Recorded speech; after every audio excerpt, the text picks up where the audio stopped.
They took everything. My mother tried to restrain them as best she could, but it was useless. They took it all.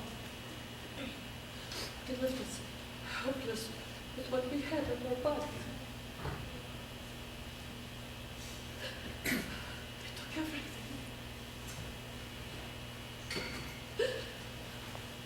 Not just me, but other people, lots of people. And we had to travel. No shoes. All torn, dresses torn. But then finally we reached a place that was desert. And they said, take off your clothes.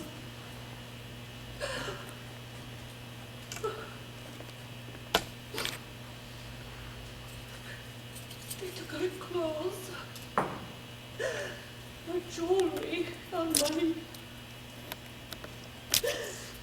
But they said if you are hiding anything, we won't kill you.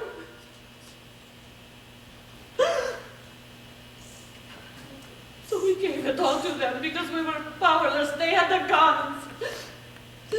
We had nothing. We were just all women. And we were all bare, very bare. And this, my mother and sister went wandering in the desert to look for water. They never came back, they died on the way.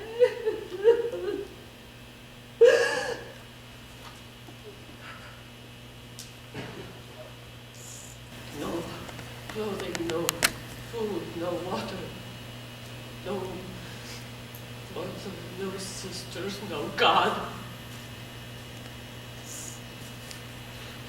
It is very hard to be alone. I got very angry at God. For a long time I would not speak. The memories had silenced my words until now.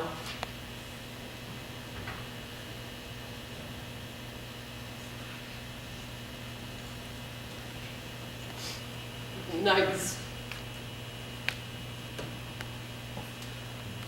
I stay in the street. I sleep in the corners. I sleep with the dogs. I knock on the door. A piece of bread, begging to eat. One night, I buried myself in a pile of dead bodies. I don't know how I dare do this because sometimes they burn the piles. This night, I was lucky. They did not. But I caught an infection from the dead bodies. A disease in my eyes. I was suffering with itching and terrible pain. The Kurdish lady gave me some egg whites for my eyes. I don't know if it helped, but eventually got better. After that, I stood away from the dead bodies.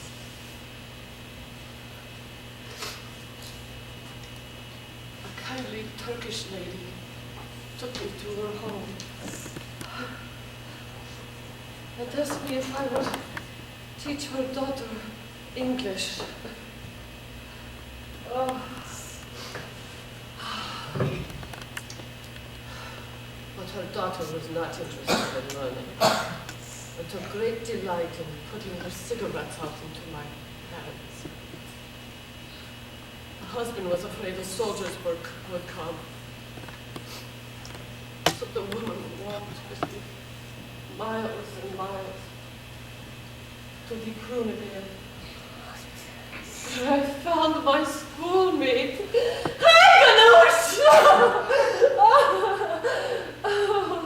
We stayed together long as we could, wandering and begging. The orphanages would not take us. They were for little children. I was almost 20. Finally, a missionary gave me some work in a hospital, writing letters for the Turkish wounded soldiers there. But I slept on the floor, but they gave me food. Oh, they gave me some food and some used clean clothes. I found out that Nishan was in Sivas, and then he was going to Constantinople. So, riding a freight car there, then I found out that he was in Sivas.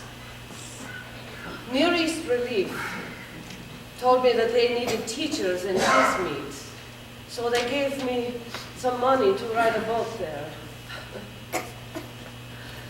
One of my former teachers, a Miss Holt, gave me a job teaching English in a Bible school where she was principal. Ah, I was so happy! Oh, they called me Orion School. I had my own bed, and I even had my own room in the fashion with the sheets divided from the dormitory of the students. Oh, but Miss Shan kept writing me and begging me to come back to Sivas. But Miss Holt advised against it. And then a lady I knew from Sivas gave me the address of another Sevasti person named Kechoyan, who lived in the town where my brother Hamazaz lived in America. Oh, so I wrote to him, and Hamazaz started writing, begging me to come to America. At first I did not want to go, because I loved working at the school. But then, when the Turks threatened to bomb the orphanage, and then they set the entire city of Smyrna on fire, I made my way to Hamazaz in America. It was an October day, cold and rainy, when I boarded the Greek ship Patras. En route, we stopped at the island of Crete, so the refugees could be examined for communicable diseases. I recall that they examined my eyes many times. Finally, they permitted me to board. I was so frightened they would not let me pass. On March 12th, 3rd class. On the ship Trinity was hot Episcopal and Church cloudy. in Binghamton, New York. Oh. The smell of so many people in such a small space added to the foul odor of the seasickness of so many people. Oh, some of us, many of the women on the boat had been married in Sivas before the purge, and they were ill the entire journey. The few of us that were all right would wipe their faces in the morning and try to wipe the vomit off their clothes. Some of them had children, young children, so we would take them to the upper deck so the mothers could get some rest. For 3 weeks, we looked out at the cold, rough seas in this October cold and wondered what this new world would have for us. When I saw the Statue of Liberty for the first time, they herded us into another room with a bunch of other immigrants and put us in quarantine for the entire weekend. We did not know what was going on and why no one was there to greet us. We were afraid they were going to send us back. Later, I found out it was election day and all the foreigners were confined to Ellis Island. The next day, Warren G. Harding was elected president, and the customs inspector asked me to open my suitcase. We know you are coming to America to get married. Show me all the pretty things you are bringing, he said with a smile.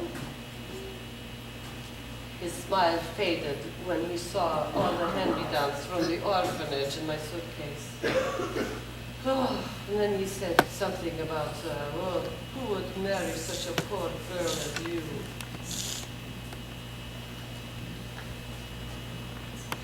I said very confidently, my brother will take care of me until I marry. I was shaking, my whole body was shaking. I was like, please, please, don't send me back. Oh, on the Wednesday, the first Wednesday in November, 1920, my brother had us up! Oh, and my cousin Lucy, Joe Coffin, and her husband Edward were waiting outside the gate for me to bring me to my new home. Oh, Ramazas wanted me to live in New York with my cousin Lucy. He thought I could make more money and there was more room for me to live with them. But after a few months, Edward's relatives came, so I was on the floor again. And there was not enough money to feed everyone. Oksana and Karol Kichoyan invited me to their home in the same town where Hamazas lived. 200 miles and a long day's journey from New York City. Not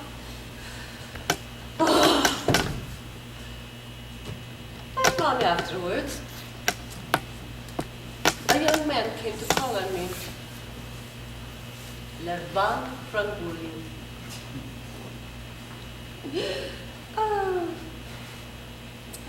He was also from SEPASTIA, and he had been one of my brother's roommates and also had worked at the shoe factory with him. He was older than me. He also spoke English, had studied it in school. His father was an architect, and his mother graduated from Robert College.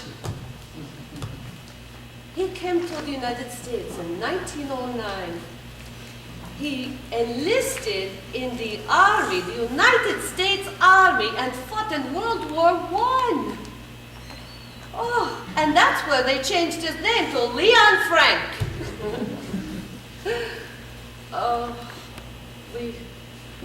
We talked and talked, and I found out his sister Rosa was in my class in high school. And the more we talked, the more people we knew in common. And the more we talked, we realized that none of them were still alive.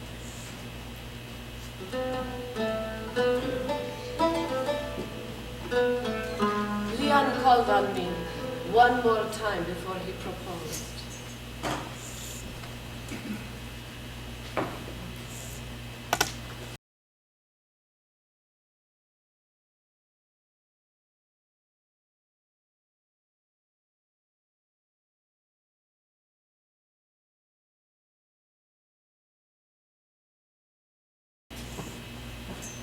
After that, and I became an American citizen, I decided that I wanted an American name. So I chose Francis. Francis Frank. And that's who I became. But no matter where they plant their roots around the world, all Armenians at some time, in some way, long for home.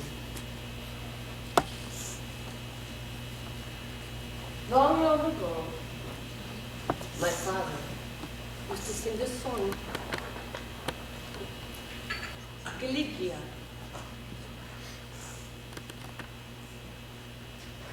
When the doors of hope are opened wide, and winter departs from our land, our beautiful land of Armenia, when its balmy days shimmer and shine, and the swallow returns to its nest, when all the trees put on their leaves, I long to see my Galicia, the world, the land that gave me life.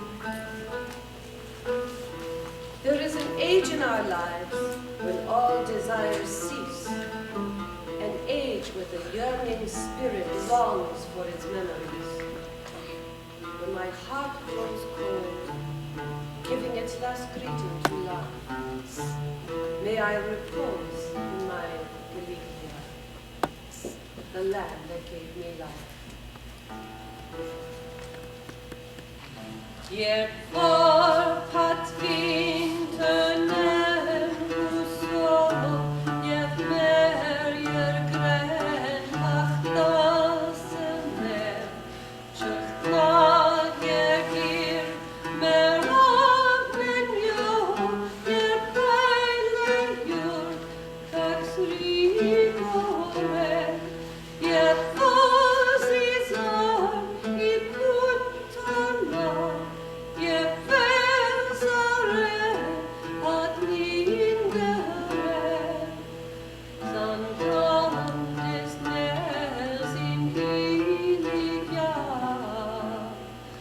ashkar florins je durare, santantes nes in Galicia, ashkar florins.